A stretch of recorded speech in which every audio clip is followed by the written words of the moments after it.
And welcome back. If you're just joining us at Fitchburg Access Television tonight, Decision 2017, the mayor's race, city councilor at large. Of course, we have a larger Senate race. With me, Stephanie Allison, our city news host, and Aidan Horgan from Fitchburg State University and political science major. So much going on. Glad you could join us. We're now streaming Facebook Live. The race, folks. Dina Talley versus Vera. Talley Foster from Fitchburg State University had a terrific interview that we just all watched here. And so a real sort of contrast, if you would, older, more experienced incumbent mayor versus a challenger, new, self-admittedly, out of the box, so to speak, challenging. Your take, Steph?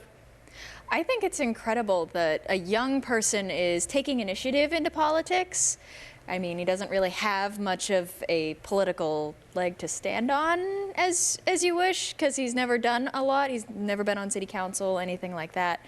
But, I mean, it's awesome to see our mayor, who has done so much in this city, to be able to kind of give us a new look on what he's planning on for the next 4 years. Aidan Horgan, joining us tonight in this incredible opportunity to see so many challenges, so many folks. Good to have you. Thank you so much. It's a pleasure to be here. For the mayors, I definitely think Alex Vera is a great candidate. As Steph said, it's exciting to see new candidates and young candidates enter into politics. It's kind of the fresh ideas and proven plans. I think the contrast between the two mayors is really interesting. Yeah, and so Vera, obviously Spanish-speaking, about 28% of our population here in the city, at least Spanish-speaking or can align with cultural Hispanic identity. How will it play is the question. And with Vera being involved in, and very open, by the way, with the campaign to the press, he was responsive to our request for the interview with Talley Foster, had some varying and contrasting ideas. Definitely. I think the big contrast here is, when you're a 25-year-old candidate, your face is your message. You're supposed to be the innovator, you're supposed to have the fresh ideas, and I think Alex Vera has definitely done a good job in having that be his character. He has fresh ideas, but I think on the other side, Mayor Dina Talley had 3 promises when he ran for mayor: gateway infrastructure, public safety, and making Fitchburg open for business. And he's made some considerable steps in all 3 of those. So I think it's a hard sale for Alex Vera. It's a tall hill to climb, especially with fresh ideas against a proven plan that Mayor Dina Talley has put into effect. So I think that's it's an uphill climb for Alex Vera for sure. Yeah, and I think we can expect to see the results show us what experience leads to an incumbency. What did, I think, in this piece here add credibility to Vera's candidacy was he did credit Dina Talley with his accomplishments, and that goes well to validate he's not just challenging for any reason. He admits that the incumbent mayor has done a good job. So we move along. Councilor at large, of course, probably one of the most and highly contested time in the most recent past, with the most challenges. Very interesting. Any favorites, Steph? There's a lot of fan favorites out there. I mean, I don't think I could pick just one, but it's going to be pretty exciting to see. There's a lot of women in this race. So there's only been like 1 or 2 women on the council the last few elections. So we have a real chance of having more women in Fitchburg Council. So it'll be kind of interesting to see how that goes. Yeah. Aidan? I agree that that's a good point to make. I think all the incumbents are very qualified. They've been doing a great job. I don't know how many of them we'll see leave. Maybe multiple. Time will tell shortly. Not too much time. Favorites, hard to say. I like Marcus Dina Talley a lot. I've met him a couple times, and I've definitely seen him in City Hall, City Council a lot. I would say I like him a lot. He seems to have a very consistent plan and just has a very consistent message throughout his entire career. Marcus, of course, a very qualified individual, secure in himself, secure in his education, and it's kind of exciting to see the challengers. Andrew Kuchar, former candidate for mayor, ran against Stephen Dina Talley in the last election, an attorney, by education, some experience there, and it's really great to see the folks that are in the School of Challenges with some pedigrees, with some real education and experience to bring forth. And then there's some newcomers and folks like that. One little thing, sidetrack, former Mayor Jeff Bean on the City Council was a mayor for 10 years. Rosemary Reynolds, running for school committee, was a city councilor. Mike Hurley was a city councilor running again. This, I don't know how that is in other communities, but it really seems unique to Fitchburg in my view. Your thoughts? The politics seems to kind of go around and around of once you get in it, you kind of can't get out. We've seen a lot of people that are still involved in all of the politics. I mean, Mayor Lisa Wong still comes to a lot of stuff. She might not be in city council, but she's here. So it's little things like that that make Fitchburg special, that, you know, you gotta love the city. And then we have the ward races, Ward 6, Ward 2, and Ward 5. Obviously in Ward 2, Paul Boschman, the incumbent, against Megai Stewart. It'll be interesting.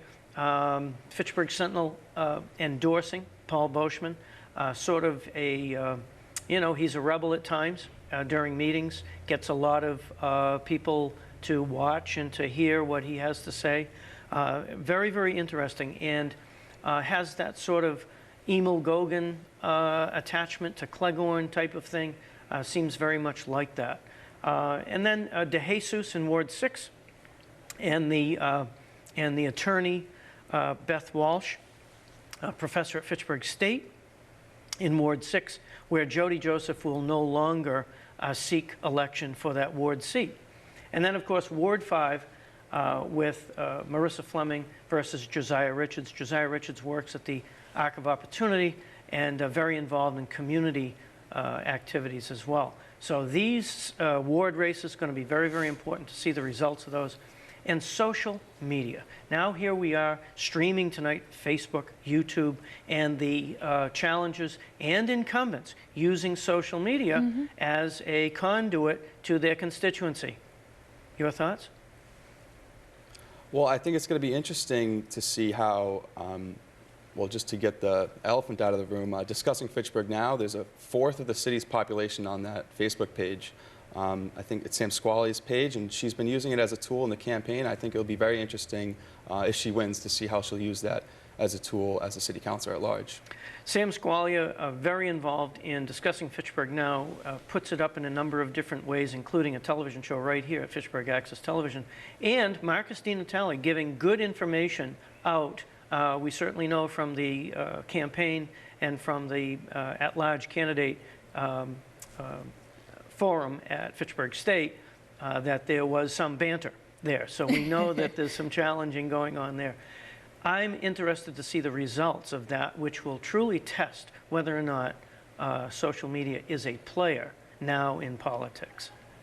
Well, it's not even just that the social media is a player of people are getting the news, it's just whether or not they come out and vote.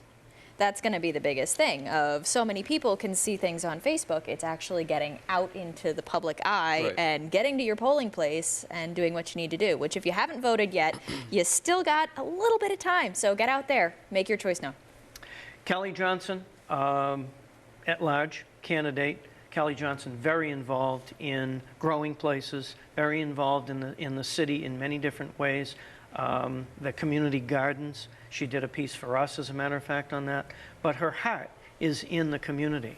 How do these sort of folks that have the grassroots involvement in the city and involvement with nonprofits, and how do they play to the greater population of voters? Aidan?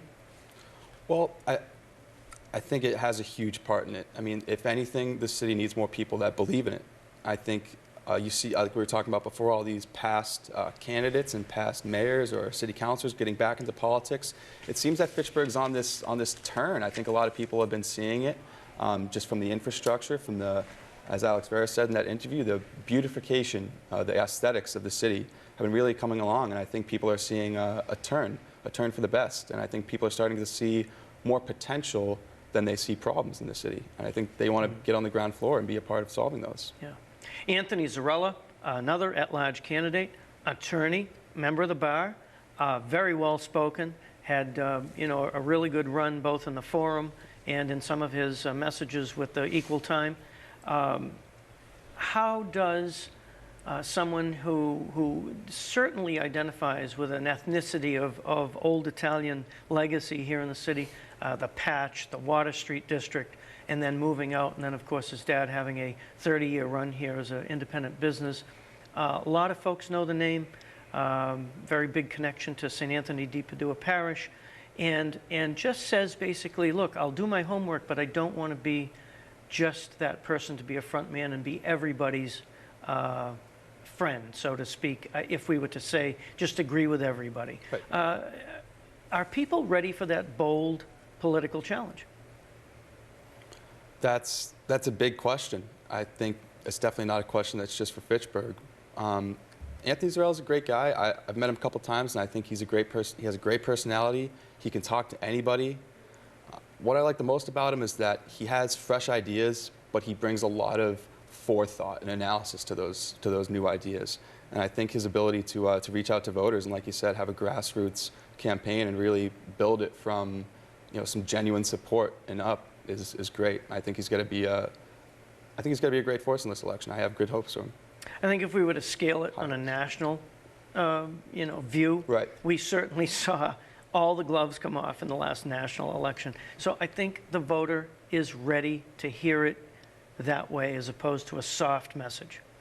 People really want to hear what's going on. They don't want to hear, oh, well, this is happening over here, but, this is more important. We want to know everything. At least me personally, that's one of the things I always look for in politics, is straightforward and honest. Sam Squalia, woman challenger, of course. You mentioned women before. What are the local issues for women, at least in your view? Without going into too much of the, Planned Parenthood, pro-choice, any of that kind of stuff, it's just always equal wages, always more and equal opportunities. It is still hard for women to climb the corporate ladder, as you will. I mean, there are wonderful women CEOs, there's wonderful women politicians, everything. We just have to work a little harder sometimes. So it's nice to see all of these women turning out to be part of the political game. That's right. Aidan, obviously, we're diverse in age here, or at least not in the same decade. So for a young aspiring attorney, young aspiring professional, doctor, engineer, plumber, electrician, what are young men looking for in their candidates locally?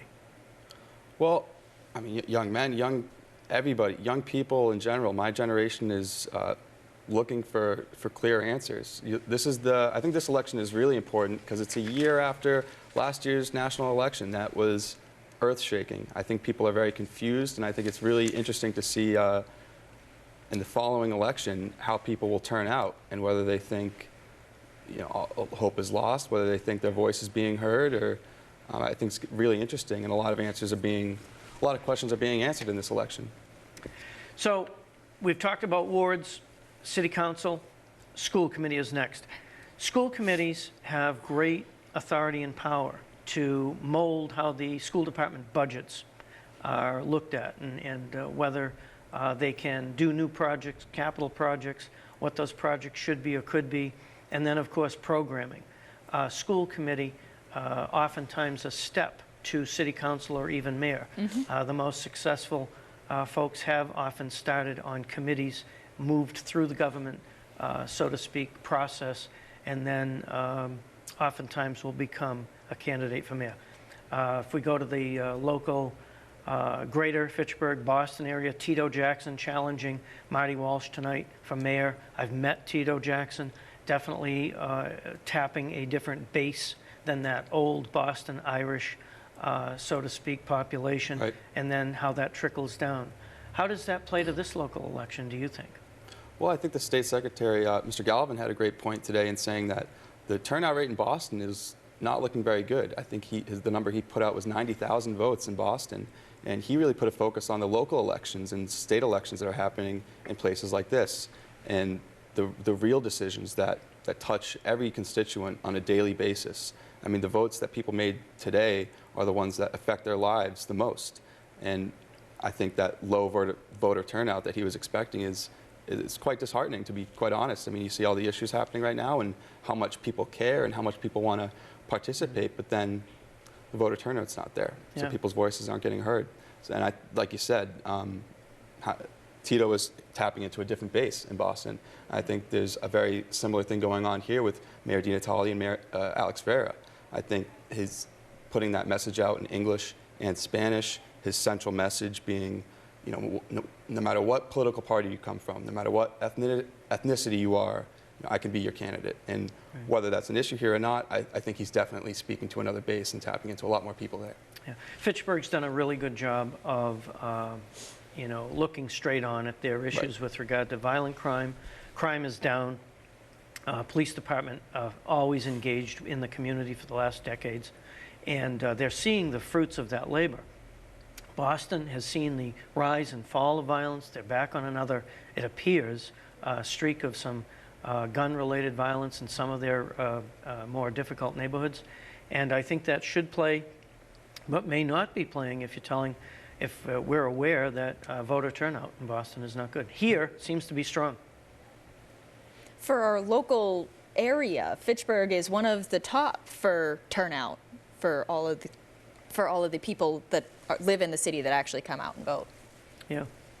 So, school committee, a very, very important role, and sometimes often a step to other city work. You've had some experience, Aidan, in the city, and what's your view in terms of how strong a position on the school committee can be? Well, in Fitchburg, the funding, how the budgetary process works for the schools is that the school board has primary control. So a lot of candidates have weighed in on that process and that exact point. And I think being a school board committee in Fitchburg is really powerful. We have some of the best schools in this district, and when it comes to bringing more business to Fitchburg and bringing more young families to Fitchburg that want to raise their kids here and get a job here and settle down, I think that having a strong school committee and having a strong school system is paramount. So Juana Escobedo LaRose, and then a Jean, Pierce, Rosemary Reynolds, and then, of course, Peter Stevens, who's always been sort of a figurehead of the city's school committee. Anyone's guess what could happen with that demographic and those folks who are challenging for that seat? Well, there are 3 seats open for the school committee, and there's only 2 that have been on school committee before. So either way, we're going to at least get 1, if not 2, newcomers. Newcomers, yeah. So this is exciting. So we're coming up, and we're going to take a brief break in just a few minutes here, a few seconds. And when we come back, we should start seeing the very beginning of reporting from the wards and sectors of the city. Whole group of folks out helping us tonight here at Fitchburg Access Television, and this should be very exciting. Can't wait to see some numbers coming in. Yeah.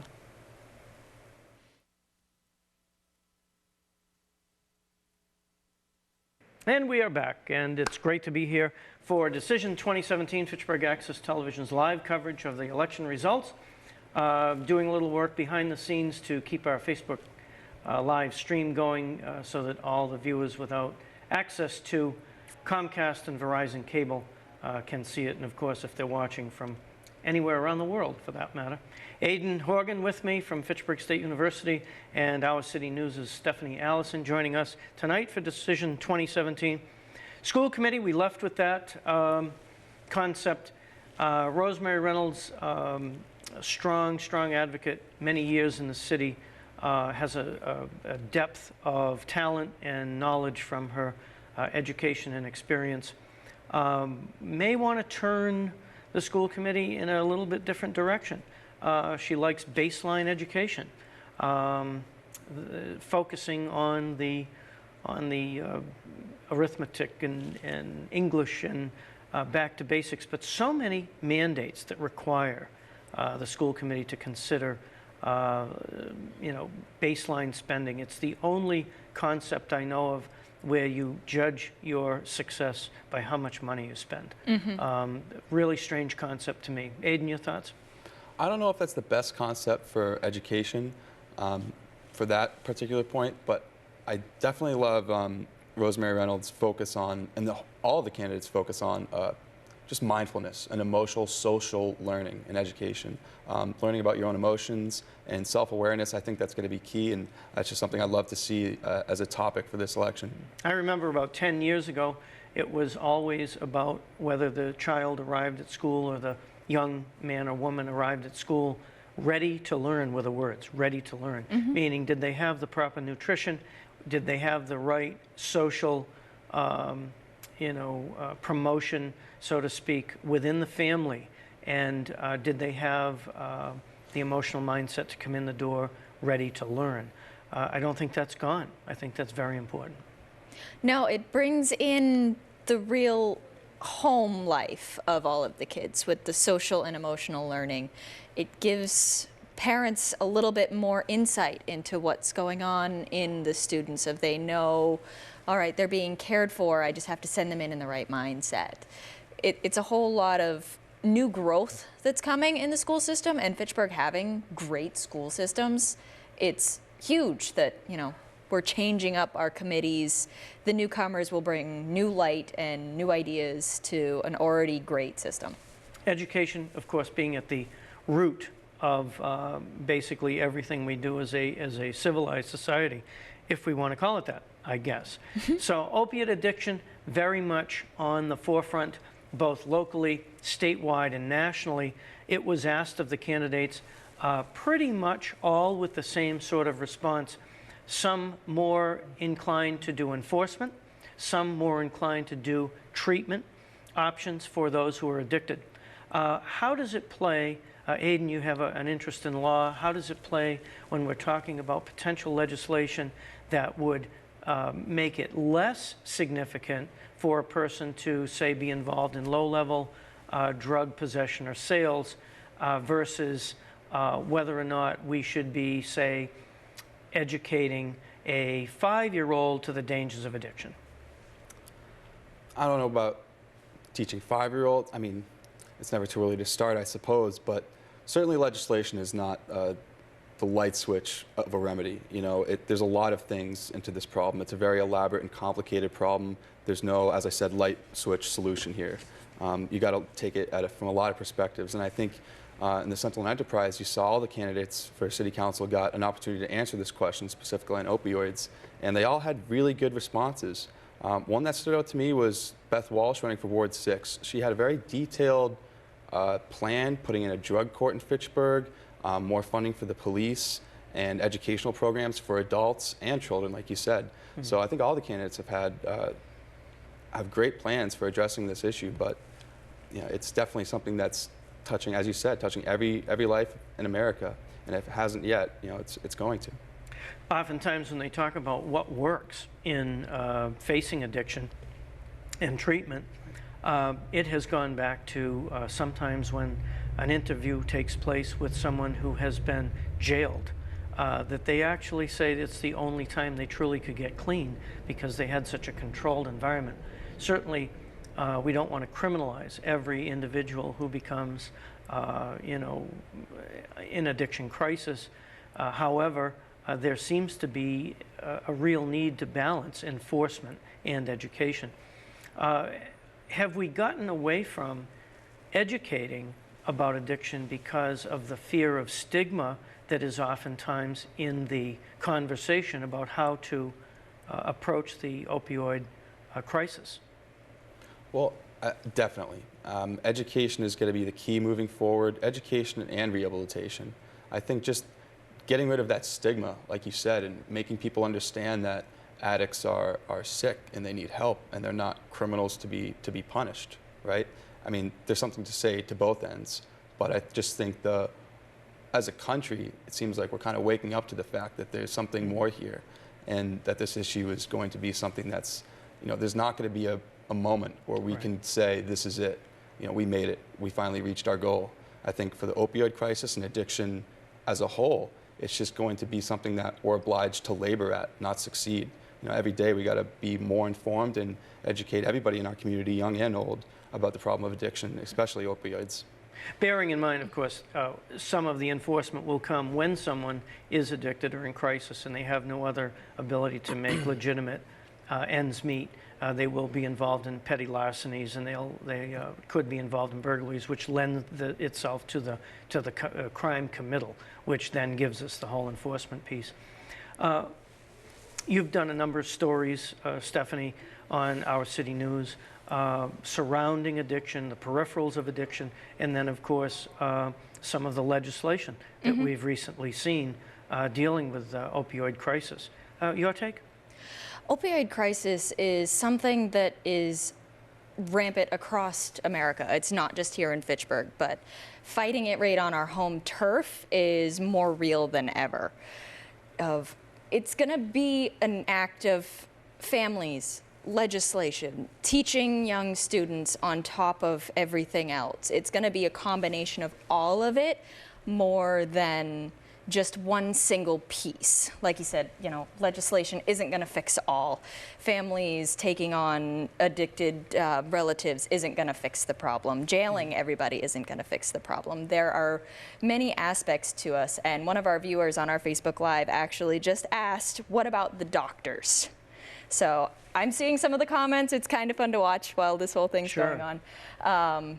But it's all little things like that of it's going to be new laws, new methods moving forward, and it'll be the sciences of, instead of giving everybody opioids, it'll be finding out that medical marijuana does cure some things, that there are going to be new, less addictive drugs that are going to come out in the future because science is always moving forward.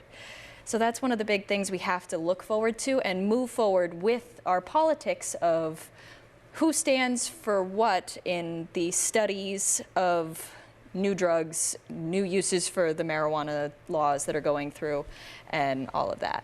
So that's what we I feel we should look forward to. Yeah. And why not have those open discussions with our student bodies in as far down as grammar school, middle school, and high school about how science can help us not to be faced with that, because there are actual folks that are seeing their parents struggle with these addictions and crisis. On a lighter note, not to lighten up that subject, the one-lane Main Street, which almost sounds insignificant to the other issue. Two sides. We see main streets across America.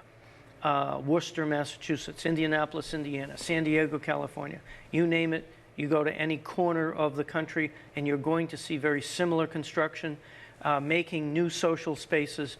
And one of Fitchburg Pride's former members, Colin McKinnon, who was a professor at Fitchburg State University, the first time I had ever heard of it, placemaking. These are actual little spots that can be very attractive in a city where folks can share a bite to eat in a restaurant or simply stop and have a conversation. Placemaking.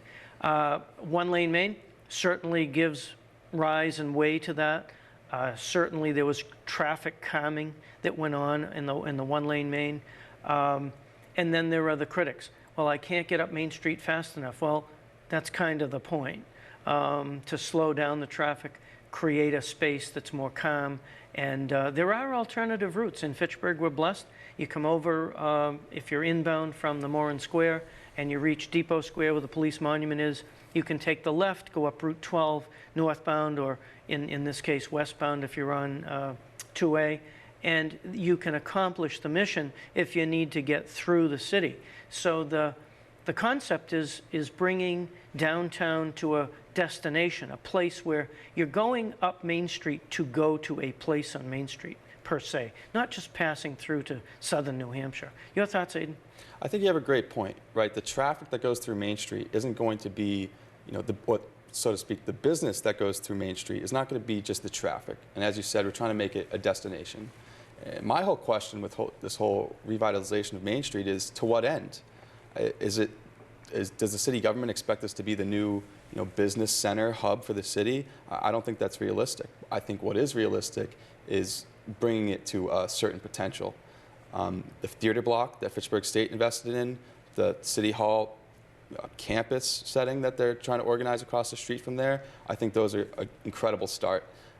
There's a population of 4,000 young students just up the street that have a short walk. And I don't see as many of them making that walk and making that trip as they should. There's not a lot of attractions for that college population downtown. And I think that should be kind of one of the focuses there. I think that's going to be the big population of business for Main Street. Mm-hmm. But so my big question is, to what ends? How far are we going to go? Yeah, I mean, if you look at the last 5 years, the CVS construction project that was underway was really the beginning of that move west on Main Street, and now the new initiatives north of Main, they call it. And the concept that they were the old wooden flower boxes, they have given way to some beautiful concrete structures that there was about $20,000 worth of labor and paint that put this sort of as an experimental mode into motion. And for the most part, the detractors of it say that it's, affecting parking and things like that. Things that the city has agreed to look very closely at before abandoning the project completely. So if you look at the 10-year, the last 10 years, or you look back at the last 100 years, main streets across America have changed over that time. So whether or not this stays as a permanent fixture, I think what we'll see is the candidates, as they come into office in this new council and the new election term for the mayor's office, looking very carefully at what the future will hold. What hybrid version of what we see right now will emerge as we head west up Main Street. Right, and just like you said, main streets all across the country are dying, and that's not because of local politics. That's because of Amazon and Walmart and that convenience getting taken away from small business. How is the man cave on that consignment shop on Main Street supposed to compete with Amazon? There has to be some kind of realistic expectation of what kind of business and economic development is going to come from that. And I think the city government needs to be very calculated in what businesses go on that street. Sustainability needs to be the first factor that gets played in. Yeah. These are hard questions. These are hard topics to come to a consensus on right away. Everything takes time. I think going back to our original, when we opened the show tonight, talking about what Mayor DiNatale has accomplished. Polls are obviously closed, waiting for results. Any predictions on numbers? Oof. Numbers low all around. Unfortunately, You think so? I think they are. I think that, Fitchburg as a city, I think is going to be fine. I think it's going to be a good turnout rate. But as a district for the state Senate primary, now I don't know how as a state or just in the district turnout's going to be. I think it's going to be pretty low. Yeah. So now we're talking about state Senate. Of course, Dean Tran, the unopposed Republican challenger to the three Democrats, Michael Kushmerek and Shalafu Zafir and Mahan. And there seems to be, at least in the public, the race, Shalafu Zafir. Oh, new numbers coming in right now. Ward 5 Councilor Marissa Fleming with 75% of the vote to Josiah Richards with about 24% of the vote at 220 versus 685 votes for Marissa Fleming. A few blanks on both sides. Fitchburg Access Television folks at those polls sending them in now. Marissa Fleming, 685 votes. Josiah Richards, 230. Was this expected? Well, when you look at the primary, I think that ratio is spot on. I believe Marissa Fleming had 156 votes around, and Richards had about 56. So I think that ratio matches up pretty perfectly. Yeah. Josiah Richards, of course, being very vocal and very involved. Yep. So thought it was going to be a good run, and so we'll see what with 75 to 24, pretty much we can see what direction that's going to I go. think that's solid. Yeah. So stay with us here at Fitchburg Access Television for live coverage. With me, Stephanie Allison from Our City News and Aidan Horgan from Fitchburg State University. This is going to be a great night, so stay with us as these election results come in. Back to the mayor's race. What has Mayor DiNatale got to do going forward to maybe tap the Vera base? That's a good question. Well, he definitely has a lot of momentum. He had 3 promises when he ran the first time. Gateway infrastructure, check. I think we can all say check, it looks great. Open for business. We've seen some businesses move in, but I think moving forward, that's going to be the main part of his plan. When it comes to tapping into Alex Vera's base, I think that's going to be something to see in the future. I think just because Mayor DiNatale isn't Latina doesn't mean he can't effectively represent the Latino population. Sure. So I think that's going to be interesting moving forward to see how he definitely does reach out to them on a regular basis, and we'll see how that moves forward. Yeah, by the way, there's no evidence that he's not Right, engaged with that base. Exactly. The question is whether or not we'll see that in the numbers, and that's what the real call for action is right now. Right. So social media, getting back to social media, we're waiting, of course, on some very, very highly publicized names to see exactly how that will translate into votes. Back when some other candidates were running for office, there was a big challenge on signs, and the signs got louder and the signs got bigger. I remember Lisa Wong having to reinvent herself during the race with the late and great Joe Solomito, attorney here in the city, former police officer. I knew Joe well, challenged Lisa Wong, and in the primary won by at least 1,100 votes over Lisa Wong in that. Lisa came back to reinvent her campaign. She became, instead of Wong for mayor, she became Lisa for mayor. And a great big smiling face and a great big 8-foot sign. And then, of course, the moniker, signs don't vote. But you wouldn't necessarily say that because she then won by well over 2,200 votes in the general election. So very unique turnaround for an election, something to study, I think. And of course, we've seen some work that Lisa has done fairly recently too, even sort of contacting and being involved here in the city again.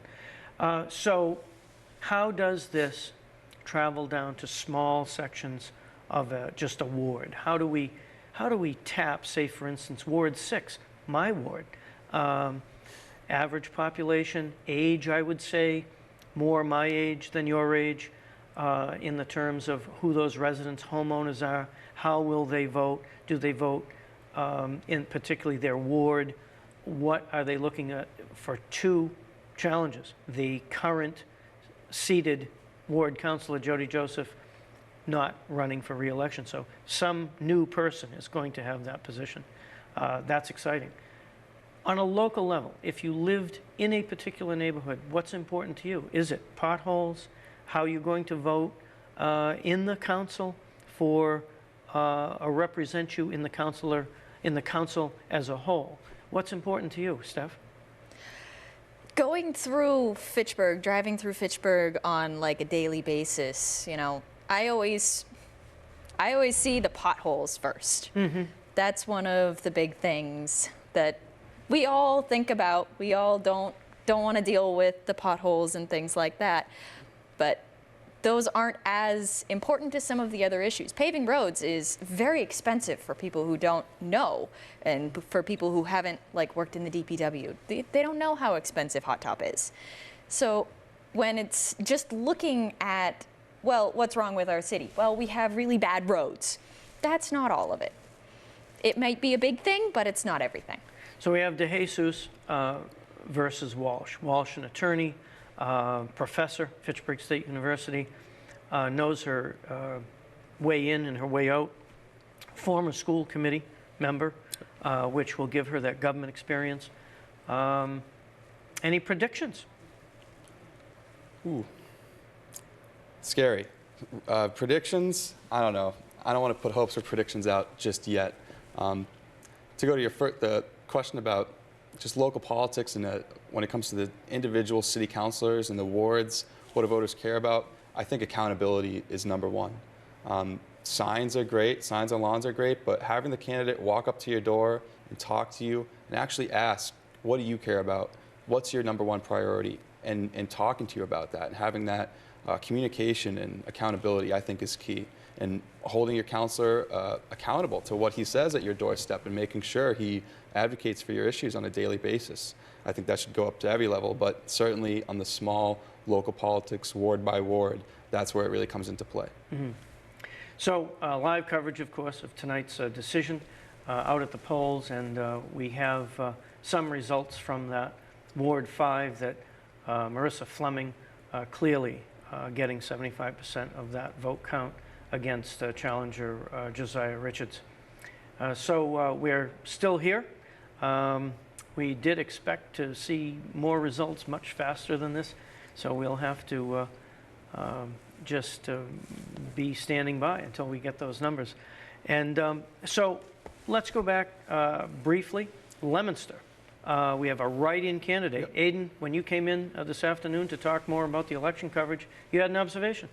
Yep, Sentinel Enterprise had an article at about 12:50 today talking about the incredible turnout for this write-in candidate. Write-in campaigns are hard enough, and to have that turnout, to have people actually showing up in the mobs and the numbers that they did was quite impressive, and I'd be interested to see how Mazzarella's people thought about that.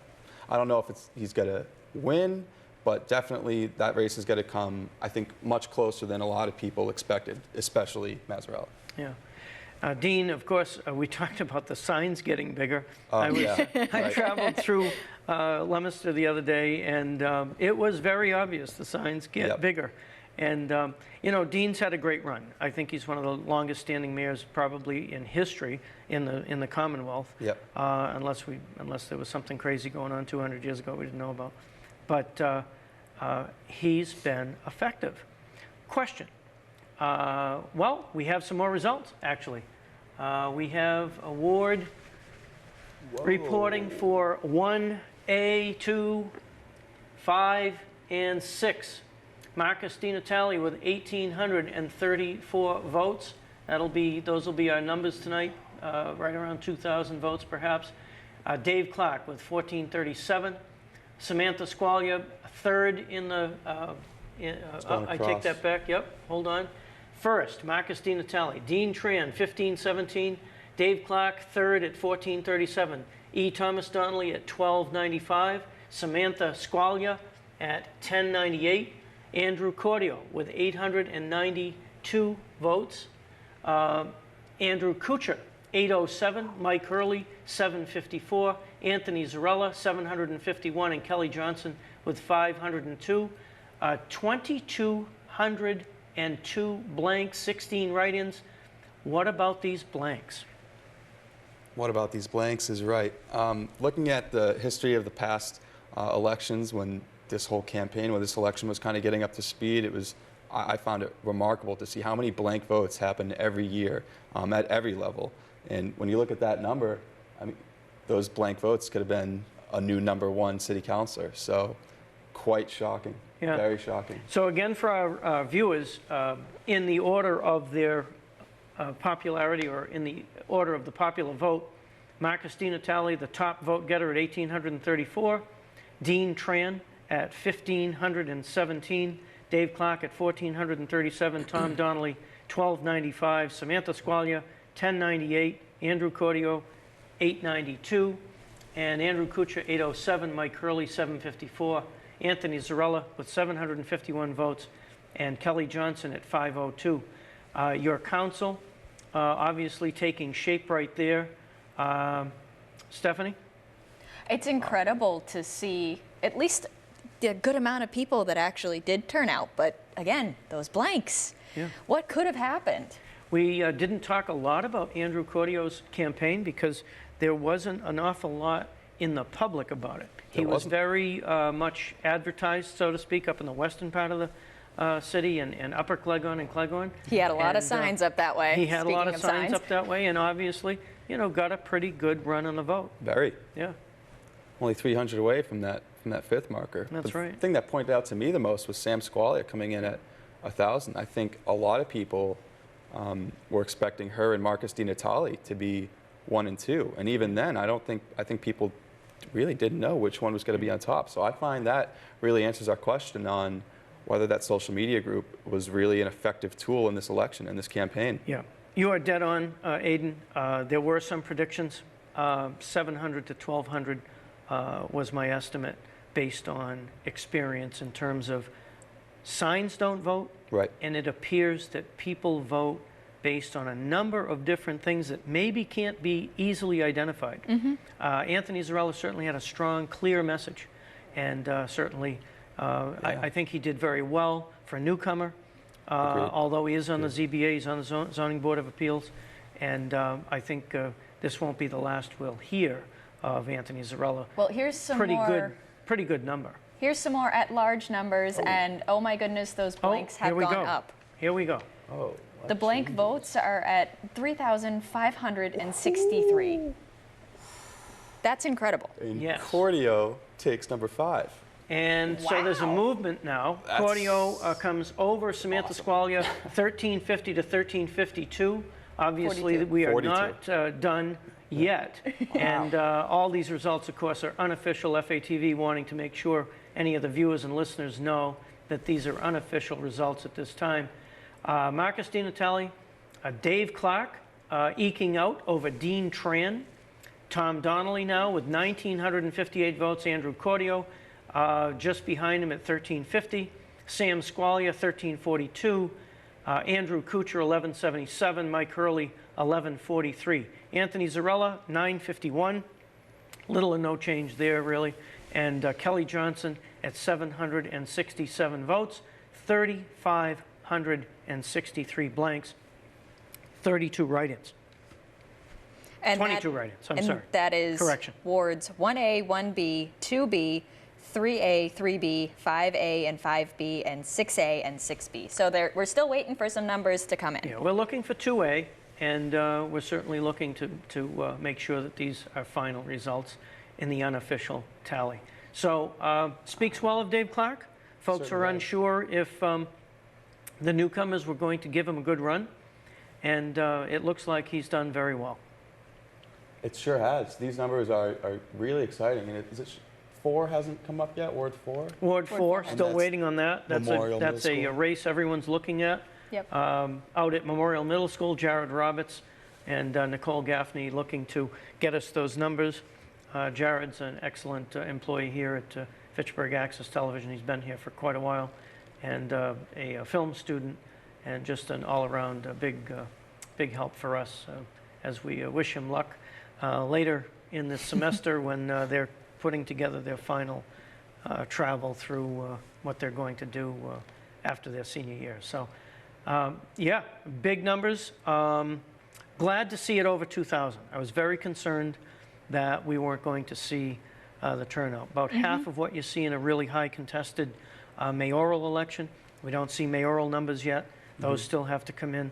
So stay with us here at Fitchburg Access Television. We're live on Facebook Live, YouTube, FATV.org, and of course, Comcast Channel 8 and Verizon 35. With me, Stephanie Allison and Aidan Horgan.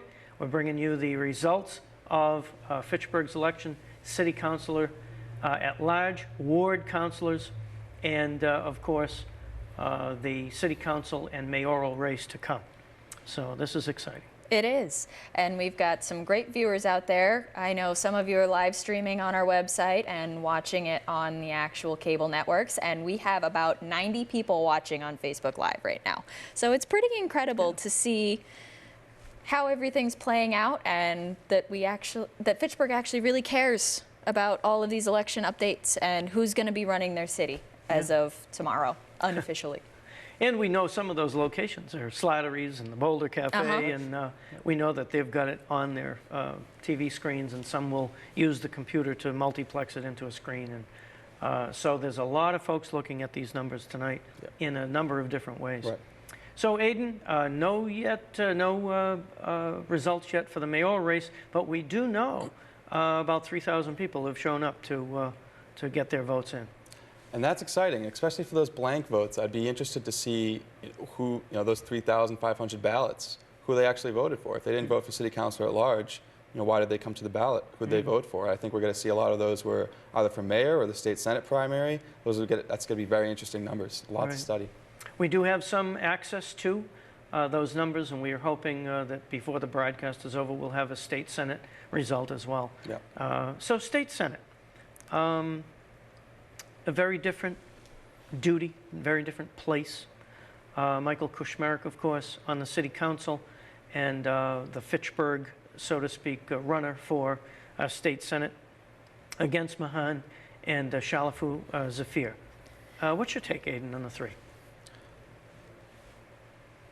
We have new numbers in before we jump into the state senate. Wards 4A and 4B have sent us their numbers. Now Samantha Squalia overtaking Andrew Cordio by 3 votes. Looking very carefully now, Marcus DiNatale, number 1, Dave Clark, number 2, Tom Donnelly, number 3, Dean Tran. He has eked out of Dean Tran's race. Samantha Squalia, number 5, number 6, Andrew Cordio, Andrew Kuchar, Mike Hurley, Anthony Zarella, and Kelly Johnson. Anthony Zarella now over 1,000 votes. Kelly Johnson, 863, and now 4,400 blanks. Those are the numbers we see in a highly contested mayoral race.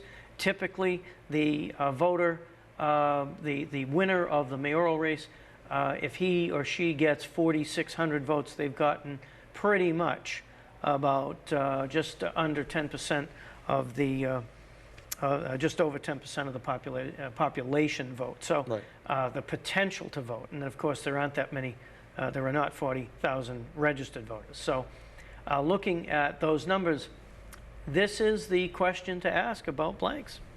So for those of us that are watching that don't know what exactly the blanks mean, can either of you explain those a little better? So the blank ballot is those folks that did not elect to vote for this particular group of challenges or candidates. It doesn't mean they didn't vote. As Aidan aptly said, they showed up and they probably did something. There were no referendum questions, so we know that wasn't part of the electorate. But 4,400 votes. I'm not sure when the last time I saw that was. So that's more people voting for just mayor?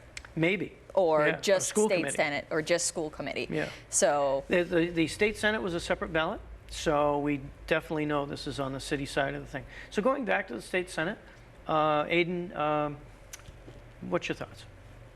Well, we're fortunate enough to have 3 good candidates, and they all are had an opportunity at the debate to kind of show their stuff. They had actually multiple debates at cities and towns all over the district, all over the center district, and I think they're all very good options. I'm reluctant to choose sides too bluntly, but I definitely think we're very fortunate to have 3 good candidates. Sue Zalfo-Jeffer and Michael Kushmarek are the 2 candidates that have actual government experience. Mike Mahan coming from the private sector and bringing a different kind of voice into those debates and into this primary. So I think that's very interesting race, and it's going to be really interesting to see how the voter turnout from Fitchburg affected the entire state senate board. Gardner to Bolton, all the way up to Townsend and Lunenburg and Leominster. So it's going to be really interesting how all of those towns that didn't have contested races like our city councilor at large really turned out. I think it's going to be very different from Fitchburg. Yeah, what will be interesting too, and we'll have to get the actual official answer to this, is if you were to vote for 5 city councilors but you voted for 3, are you counting those as blanks? And those could be exponential in that 2,200 if you didn't vote for some of the others. So when I went to the polls earlier today, big group at the Ward 6 polling place, St. Bernard's Activity Center. A lot of folks out there with their favorite candidate signs. It seemed like there was a lot of energy. These are good numbers, 2,200 votes. These are good numbers. It's a decent turnout for Fitchburg, but certainly not a record-breaking one. So very, very interested to see those mayoral numbers come up. I noticed in the Senate debate, Fitchburg State University, Kushmerek and Shalafu Zafir, not a lot of contrast between their answers, very similar on issues that the questions arose in how they answered to how they would go about being that voice for the district at the State House. So it probably speaks well to your answer, Aidan, about their previous government experience, right, and then contrasting that to the challenger, Mahan. So interesting to see how those districts, too, will play into the popularity of those challenges.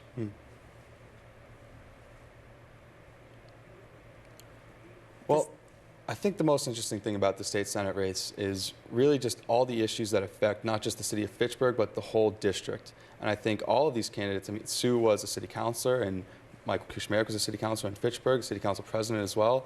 But to move their constituency of the amount of people they represent from 2,000, 4,000, or even their entire cities, if you want to say 42,000 respectively for Leominster and Fitchburg, to 160,000 people for this Worcester Middlesex district. Their predecessor, Jen Flanagan, played that role incredibly. And I think few people in our district truly appreciate how the role she played in that Senate and the actual role that she played as a Democrat in that House. I think it's going to be really interesting to see how any of these three candidates fill her shoes. Yeah. So the final numbers for the councilor at large have just come in. These are final numbers now, unofficial. Unofficial final numbers, but there has been a lot of movement on this board. Wow. Look at this. What? Marcus DiNatale, number 1. Number 2, Dean Tran, always a big vote getter in the city.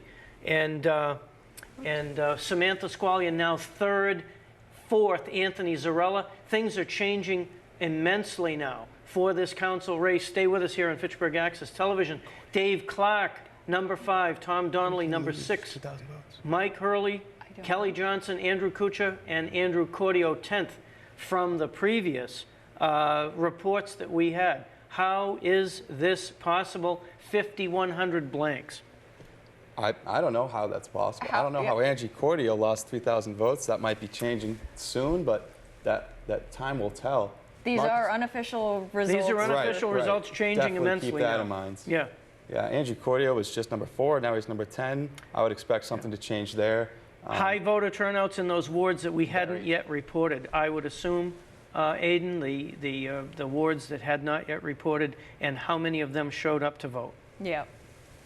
Anthony Zarella, number 4th, had been just moments ago, just before the last with Kelly Johnson.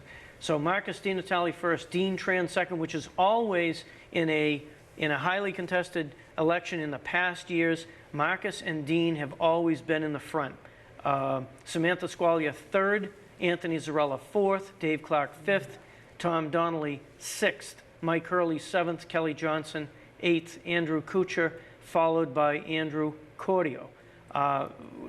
Amazing how this has changed so dramatically in just the last few minutes. 5,121 and 20 blanks and 25 write-ins. Were those for you, Aidan? No, couldn't have been. Okay. So stay with us as we discuss what is going on now with this councilor at large race. All wards reporting. These are the final unofficial results. Marcus DiNatale, Dean Tran, Samantha Squalia, Anthony Zarella. He will get a seat on the council. Dave Clark, Tom Donnelly, Mike Hurley, Kelly Johnson, Andrew Kuchar, and Andrew Cordio. Oh, we are right. Is 5B in, or are we just... It is in there? Okay. I'm getting word from my control room that 5B is in there. It's just not listed at the top. And we're still waiting on 6B. 6B. 6B is there? 6B. Up there. I didn't see 6. Okay. All right, I see it now. Yeah. Pad glasses. New pair tomorrow.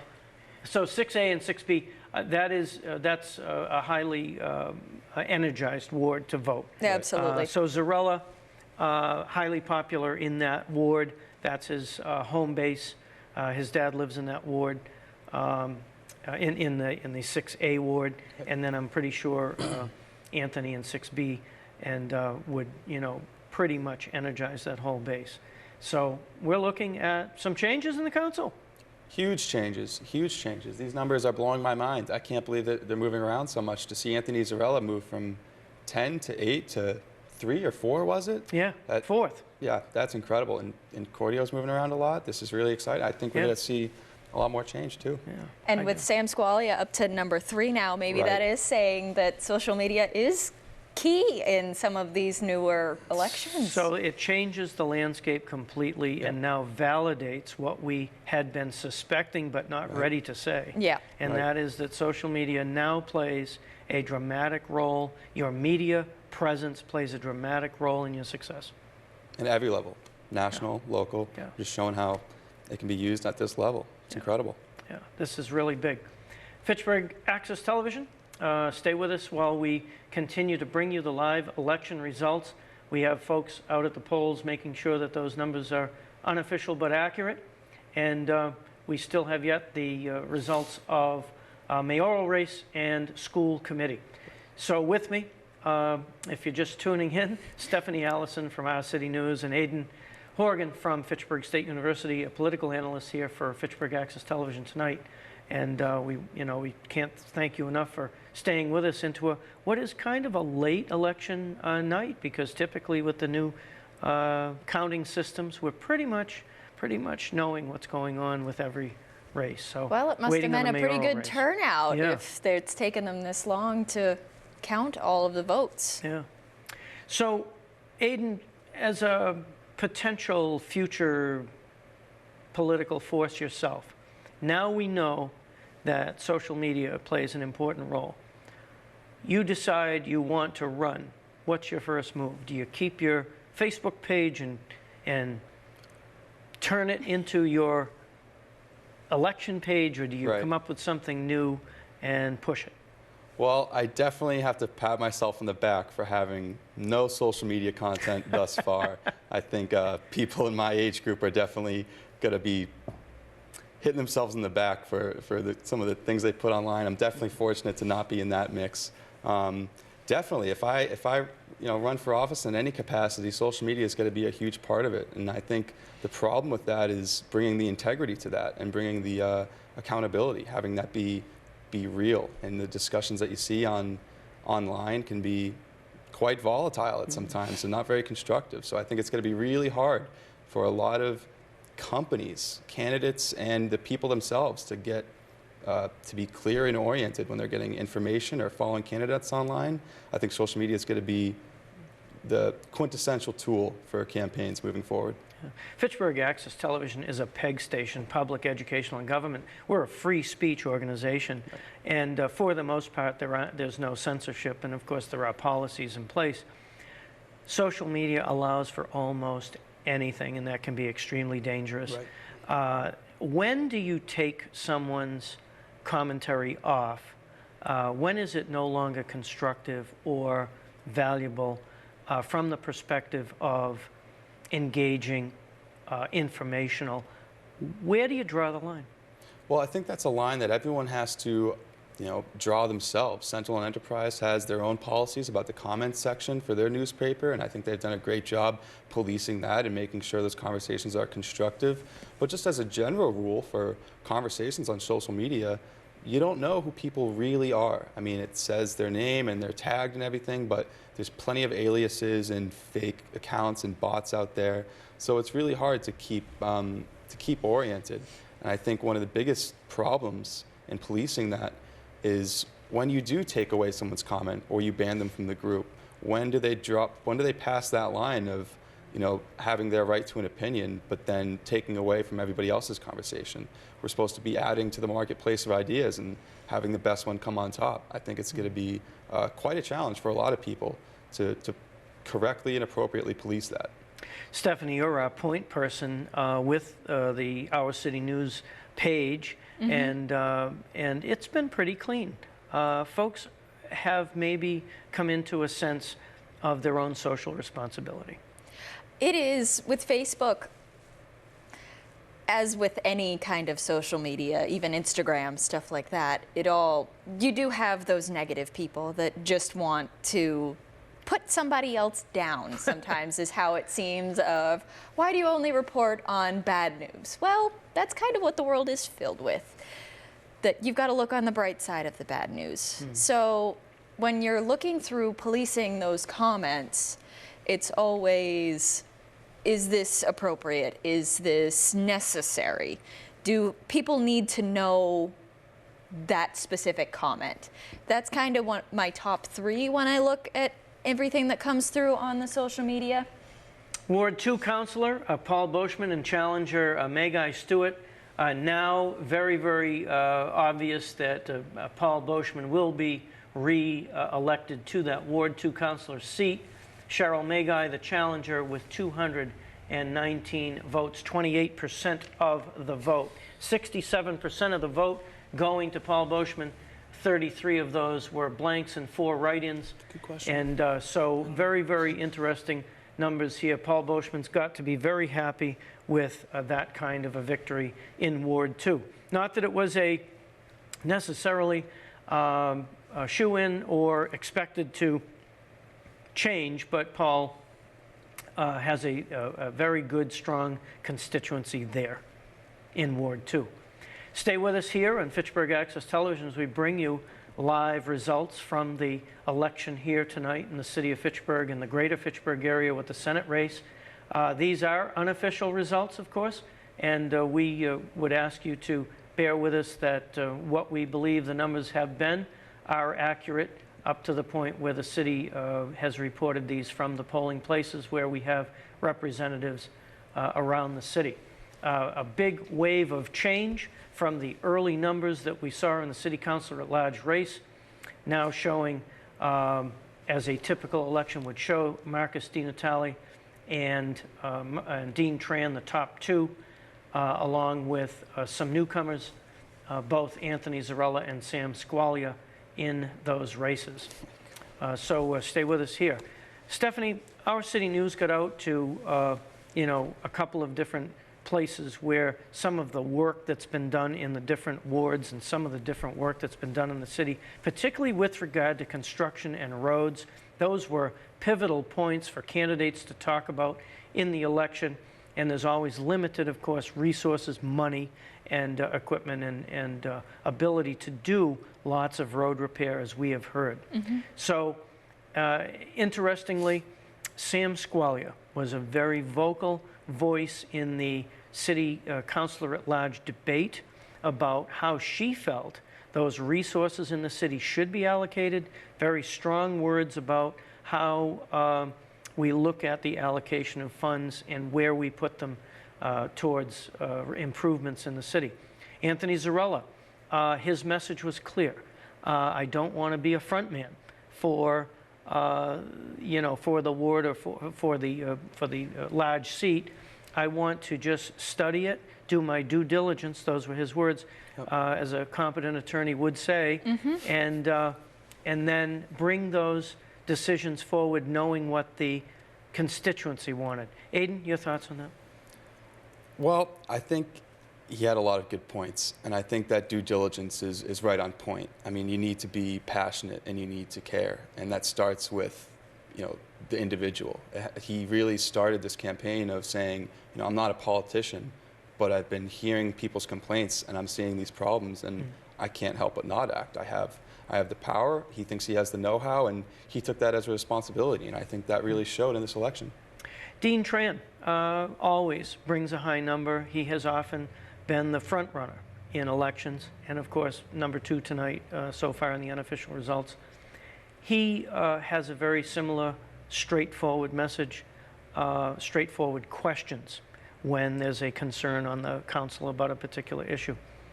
It does appear the voting public like this quote-unquote straight talk. Yeah. Straight talk and transparency is one of the big things that I'm seeing, in front of me that everybody's looking at, that they want out of their city council, out of their politicians. So when somebody comes in with that being a message that's broadcast or on a debate floor, they tend to win a little bit more people over. Yeah, and rightfully so. It's time for truth, as it were. And the days of smoke and mirrors and being able to sort of escape the truth are long gone. We all know of political satire involving whether it's the Kennedys or Nixon on a larger scale, and people's banter back and forth and who they want to support, their favorites or not. Never too late to thank the folks here at Fitchburg Access TV that make all of this happen for you. Tonight's director, Robin Como, here in the special Our City News election coverage. David Oster, our education and programming manager and producer tonight. Travis Falk, our engineer behind the scenes. And Ann Bisbee, who puts it all together every day for Fitchburg Access TV. And all of our incredible volunteers from Fitchburg State University that are helping us tonight as well. So we want to thank them. We do anticipate staying on the air until the last election result is in. So stay with us right here. New numbers coming for school committee right now. And it appears that all wards 1A, 1B, 2A, 2B, 4A, 4B, and 6A and 6B, telling us that Peter Stevens with 1,824 votes, Rosemary Reynolds with 1,675 votes, Jean LaBelle Pierce, 1,367, and Joanna Escobedo with 1,268 votes, 2,293 blanks. Those have to be school committee blanks for sure. What does this mean, Aidan, for school committee? How's it shaping up? Well, I think it's shaping up not exactly how everyone expected, although those expectations vary. But I'm definitely happy to see Rosemary Reynolds be on that board. Her message really resonated with me, that every student is, a different. Everybody learns differently, and every student is a new perspective on learning. Her message really resonated with me, and I'm happy to see these results. Are we going to see a mix-up when we get all the wards in? Right, and that's a good point. I need to be careful and not speak too soon, right? We're still missing 2 precincts for 2 different wards, so we'll see how that changes, but I'm happy so far. Yeah. So this has been a rock and roll night for election results. This has been a lot of shaping and moving and people gaining votes and people losing votes, and we don't quite know why either or is happening, but that's politics. What's going on social media? Everybody seems to be congratulating Sam on her unofficial win. Everybody's asking about all the blanks, and Yeah, I would be too. that everybody likes straight talk. Yeah. That seems to be the topics of everything, and everybody wants to know what's going on with the wards. Right. We don't have a lot of wards in yet. So we don't want to moniker this tonight's race blankety blank, but we're definitely concerned about them. New numbers coming in, 2,460 votes for Peter Stevens in the school committee race, Rosemary Reynolds at 2,212, Jean LaBelle Pierce at 1,756, and Juana Escobedo at 1,680. Another top number here in blanks with 3,196 blanks. We'll see what that all means going forward. We're just waiting for 3 on this one. We're waiting for 3 A and B. precincts, A and B. And once again, higher numbers. As we had seen tonight, we were concerned it was going to be a low voter turnout. These numbers seem to be coming in well within where we see them on a regular election. Of course, a mayoral election, I think I'm going to take a shot here that we'll see 4,000 plus votes on the mayoral race. That might just be a tight race. Nobody's released any numbers yet. We just don't know. I'll take a shot that the mayoral race won't be so close, but I would be surprised to see if I'd be surprised to see less than 60% on the incumbency, based on all of the things we opened with. Promises, meeting those promises, successes, moving forward. And, the mayor has to acquiesce that the country is moving in a little bit different direction, all-time high stock market race right now. And the economy, for good or for bad, seems to be returning to America in manufacturing and in industrial sectors. So goes local, so goes the nation, perhaps, but Fitchburg doing its own work towards that end. And Steve has to be credited with making that happen. So those were, he's made appointments, he's made changes. And you know, when you think about the timeline, 24 months, not a long time to make change. No. Numbers, 3207 for Pete Stevens. Rosemary Reynolds now at 2,894. Jean LaBelle Pierce behind her with 2,264, and Juana Escobedo, 2,158. Still very close right there. Still waiting, I think. Nope. These are this is final it. And these unofficial numbers. These are final unofficial numbers. So there is your school committee: Peter Stevens, Rosemary, and Jean LaBelle Pierce. Hayden? Final but unofficial. That's so taunting. I hate that. Yeah. Everyone wants official results, but Right. that's what we got, and I'm happy with these results. I think it's turned out as expected. If I'm not mistaken, Peter Stevens was the incumbent in this. Yes, Peter Stevens is a long-time Right. So as rock expected. in that group. Very affable guy. I've known Peter for a long time. And I believe His LaRose heart's was in the as job. well. Yes. Yes. So really, really good run. You know, when we say final and unofficial, because it's unofficial even in the city, and those won't get certified until Madam Clerk gets them, That's a great point. officially vetted. And that takes a couple days. And there are no hanging chads because we didn't punch our ballots. We marked them, but Right. you never know. I dropped my marker on the sheet and I had to get another one because made a few marks all over the place. But yeah, so I'll hang Way on to go, my, Glenn. I'll hang on to my pen a little tighter the next time. And I wasn't the only one. I won't go into names, but so what are we seeing now on social media? Social media, everybody's wanting to know what's going on with the mayor's race. Yeah. What's going on with all of those ward councilors? That's, I mean, all right, now we've got the final. School committee. Peter Stevens, 3207. Whoa, That's Jean a little LaBelle bit Pierce, different. 2,894. Rosemary Reynolds, 2,264. And Juana Escobar, 2,158. That's still a really, really close number, but we wouldn't anticipate much of a change. Now, here are those numbers on the blanks. I'm saying that there will be 4,000 people that voted in the mayoral. Based on that number, I'm saying that there were some people that perhaps simply voted for mayor. Is that possible? Hayden? Very possible. I think the mayoral race wasn't too contested, but I think Mayor DiNatale has a very, very strong and passionate base. Just listening to how people talk about him around the city, it's incredible. I think he really connects with so many people. He's on a first-name basis with so many of his constituents. I don't blame everybody for being interested in that race, but I don't know how much of a surprise they're going to get. Yeah, so stay with us here at Fitchburg Access TV. With me, Aidan Horgan from Fitchburg State, Stephanie Allison from Our City News, and myself from Fitchburg Access Television. And we're bringing you the the unofficial results and final results of tonight's election. Still waiting on the mayoral candidacy, and hopefully we'll get some preliminary numbers from the state Senate race primary with the Democrats, Michael Kushmerek challenging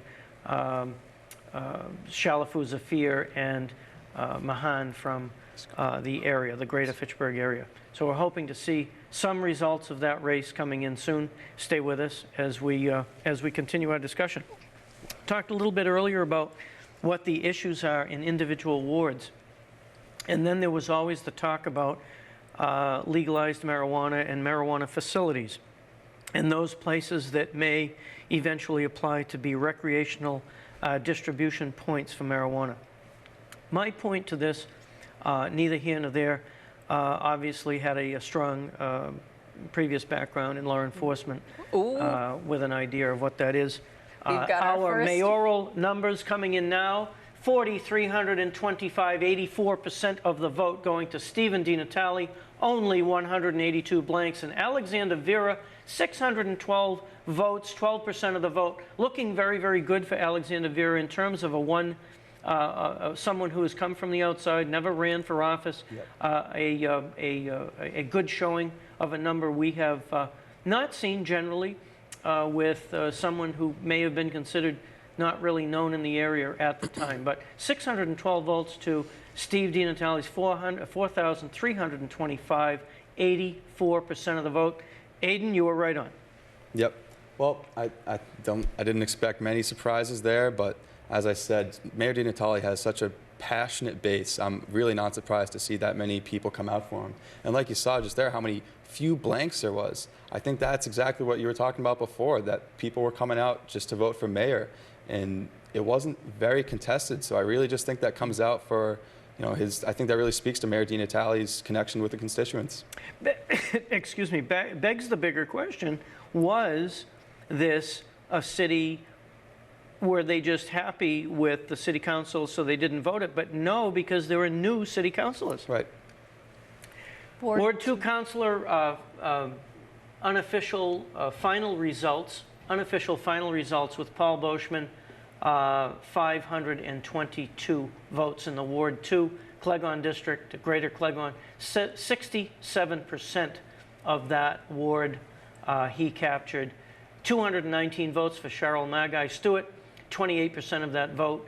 And those appear to be our unofficial final numbers for Ward 2.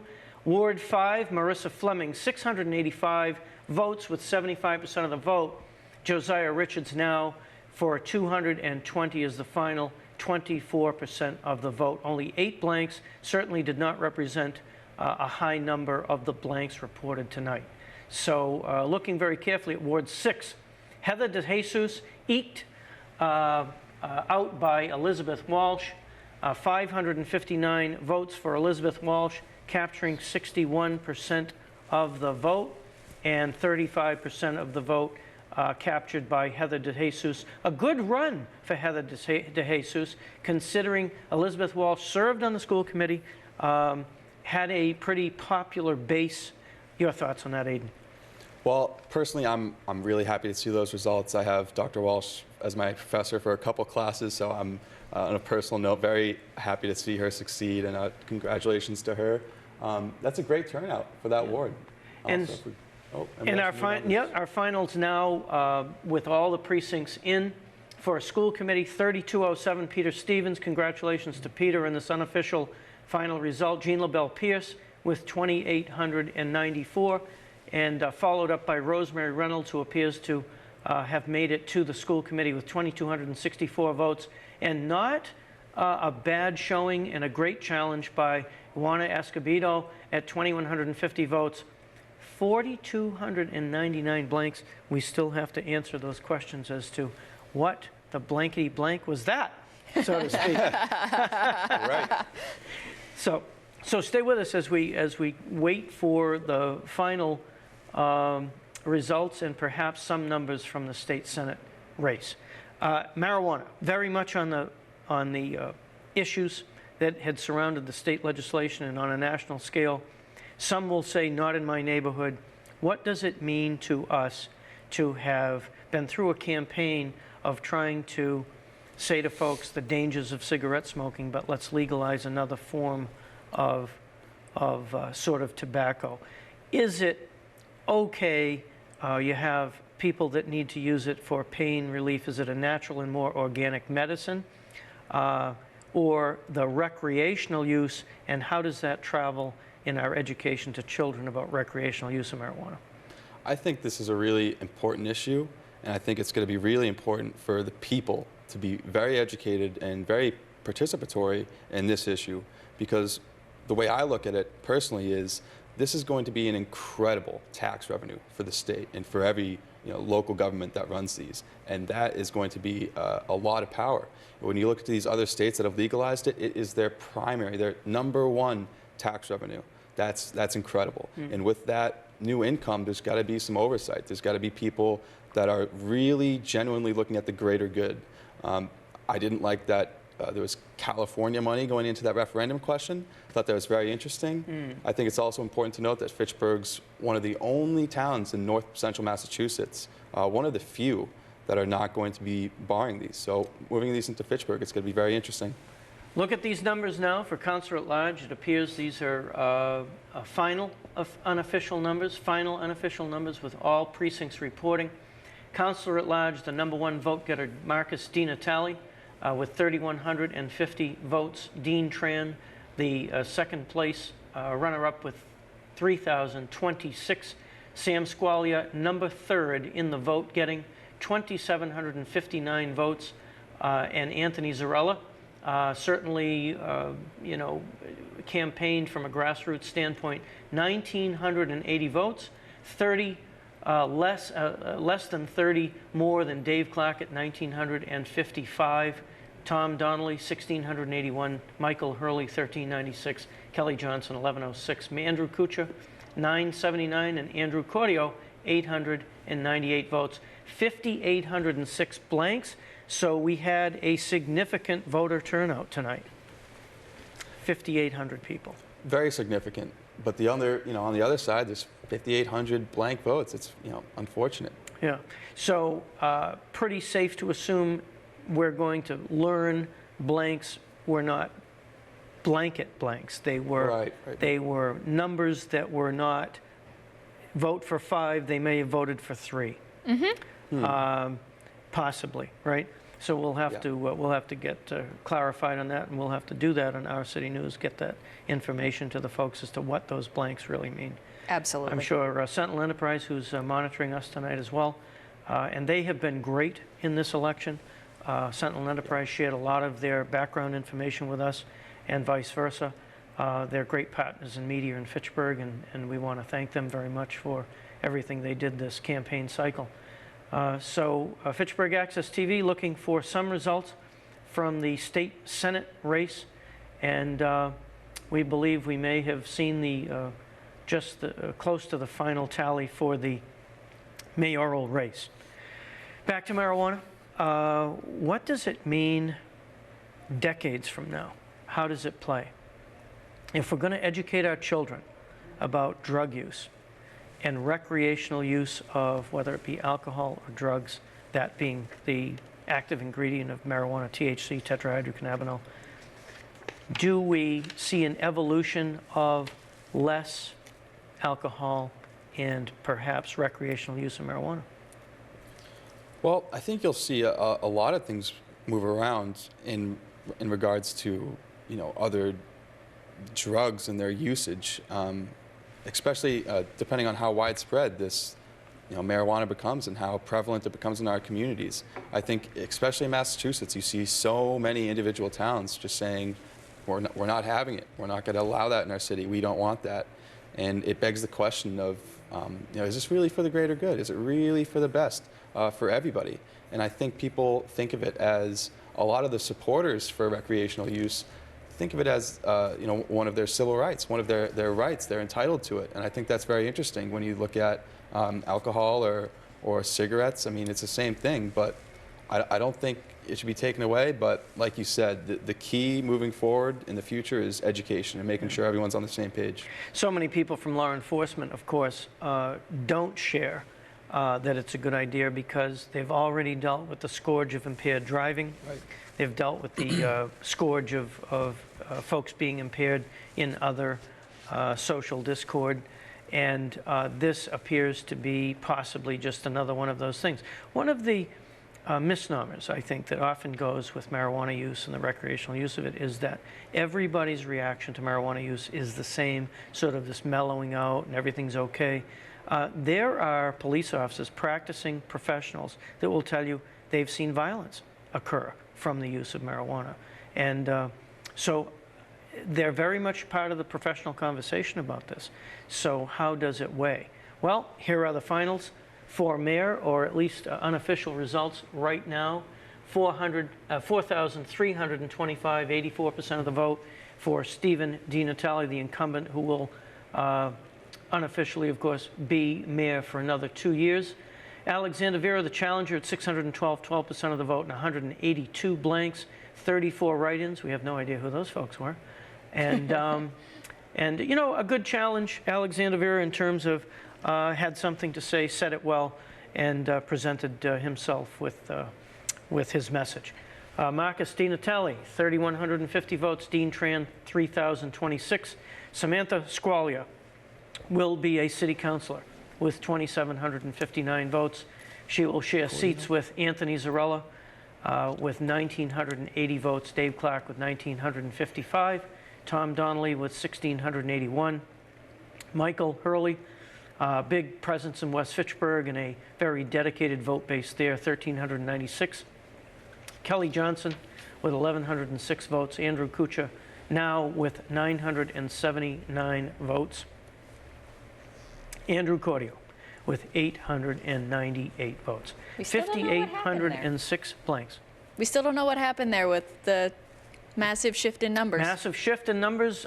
We can only think that those tallies were finished out of the wards that weren't reporting at the time, and maybe those numbers weren't completely counted. We had seen that before in other elections. Paul Boschman with 522 votes in the Ward 2.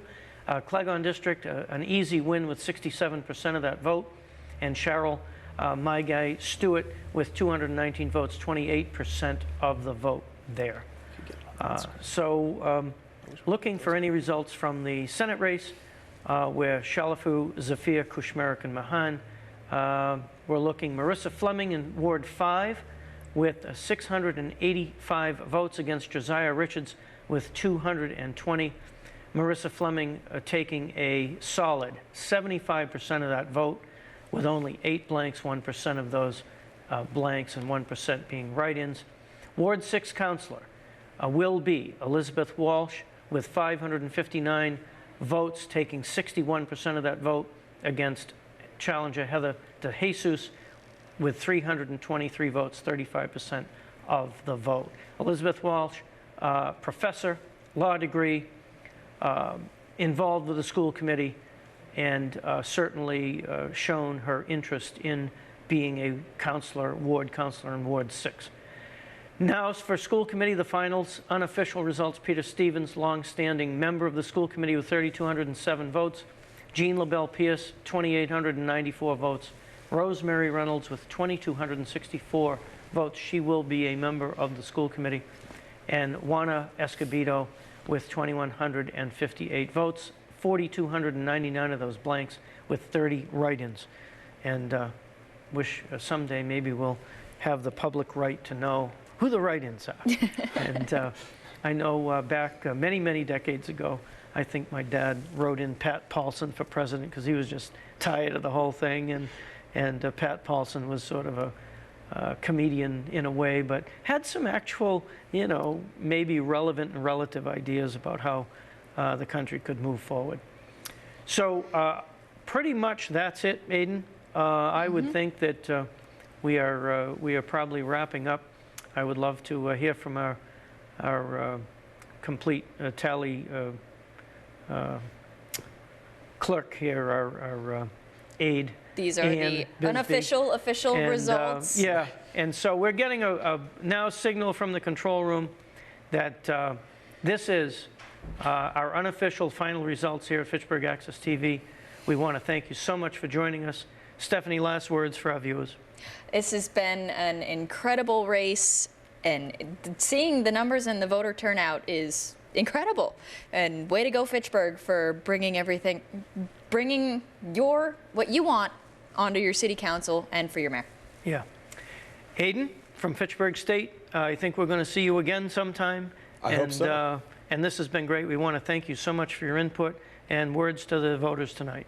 Well, first of all, I can't thank you enough for having me on. It's been an absolute privilege. And words to the voters, way to go, Fitchburg. Way to go, Fitchburg, for turning out.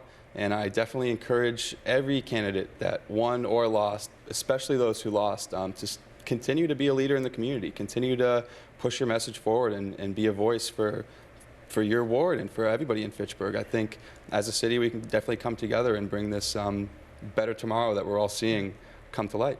And we want to thank Tally Foster, who was so good to do the interview with both mayoral candidates. We want to thank you, the viewers of Fitchburg Access Television. Stay with us as we bring you more local coverage of all the events that are important to you right here at Fitchburg Access TV. Good night.